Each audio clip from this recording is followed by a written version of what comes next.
I think 2012 was, we could call it the year of the trophy sale, that we had a tremendous outpouring of eight-figure transactions. And actually, there's a number of contracts that were signed north of $90 million that don't even make the list because they haven't closed yet. So the top five, the top one is an $88 million one. This is on Central Park West. Right. This was about a 6,700 square foot apartment penthouse. It was Sandy Weil was a seller.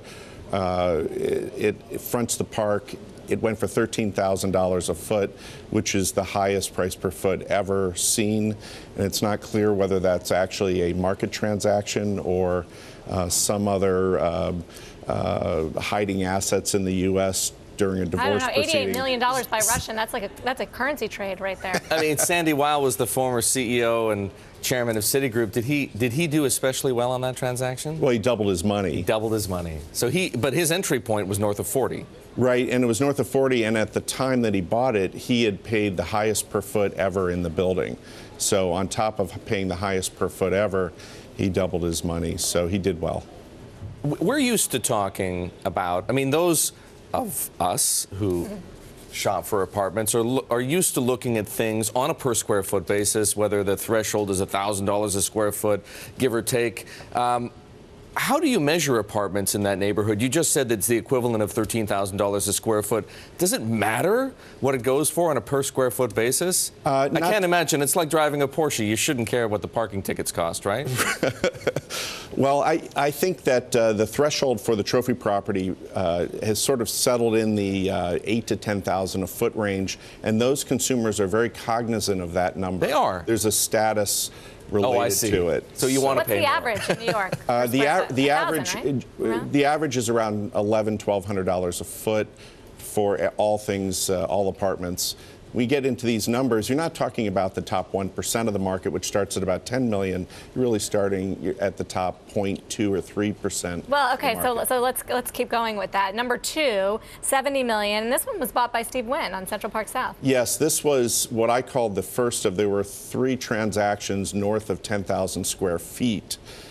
This was one of the first ones, $70 million. That was so the top 2 sales were. Did it come with elbow protection? No. I wonder if it came with a slot machine. Number three. But it did front the park, and that's the New York. Still a huge selling feature? It is. We're one of the only metro areas where we pay a premium. I like to say we're inward looking because we like to look at Central Park. It's a much more restricted, the availability of units facing the park versus the waterfront. Well, we like to look at the park from up high, perhaps 785 Fifth Avenue Penthouse. That's why it appealed to David Geffen. Yes, and that was 12,000 square feet. That was a co-op, which is unusual to get that kind of number. Co-ops tend to sell for less than condos because generally international buyers won't qualify by co-op boards, so you're exposed to a smaller segment of the market. And no doubt the board gave David a really tough time. Yeah, sure, he had to have a lot of letters of recommendation.